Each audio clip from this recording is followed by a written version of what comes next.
非有消息，阿斯塔纳航空最近说，由于波音交付延迟，他准备使用波音787开辟美国航线的计划不得不再次推迟。阿斯塔纳航空原本希望在2025年初接收首架波音787，后来推迟到了2025年底，现在估计要推迟到2026年了。波音787是波音公司目前最现代化的远程宽体客机，有787-8、9和-10三个版本。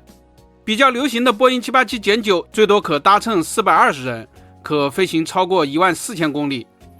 波音787自从2009年推出之后广受欢迎，现在已经交付了超过1200架，中国的各个航司加起来总共也有100多架。阿斯塔纳航空是哈萨克斯坦国有航空公司，以优质服务闻名。这家公司据称有英国背景，很多经营活动是英国人在指导。阿斯塔纳航空现在机队规模33架，以空客 A320 系列载体机为主，它的技术水平似乎也很高。前不久咱们刚刚介绍了它自行改造空客 A321XLR 用来直飞伦敦。哈萨克斯坦有丰富的石油和天然气资源，发展民航业有得天独厚的优势。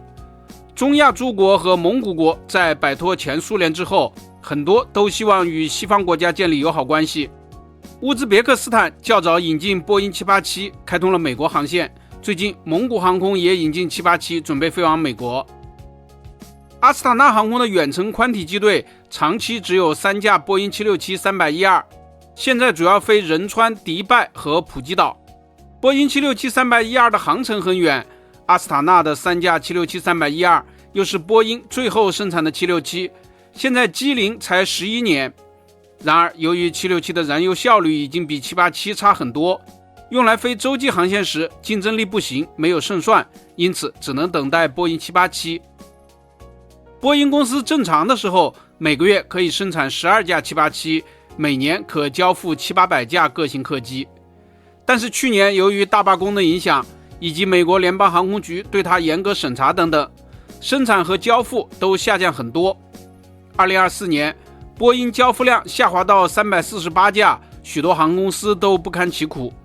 最近波音公司的交付量有所上升，2025年一季度恢复到130架，包括13架波音787，但是它的787积压订单据称还有700多，有些客户例如利雅得航空等一次性就订购了70多架。这些积压订单可能要花5到8年时间才能够完全消化。阿斯塔纳航空一旦引进波音787，估计会立即安排飞往纽约，等到开航之后多半也会惠及中国乘客，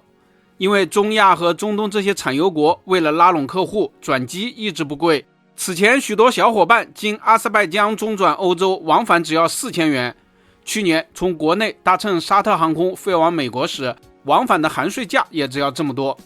所以从这个角度来说，阿斯塔纳航空无法开通美国航线，中国乘客也会受到影响。本期咱们就聊到这里，下期见。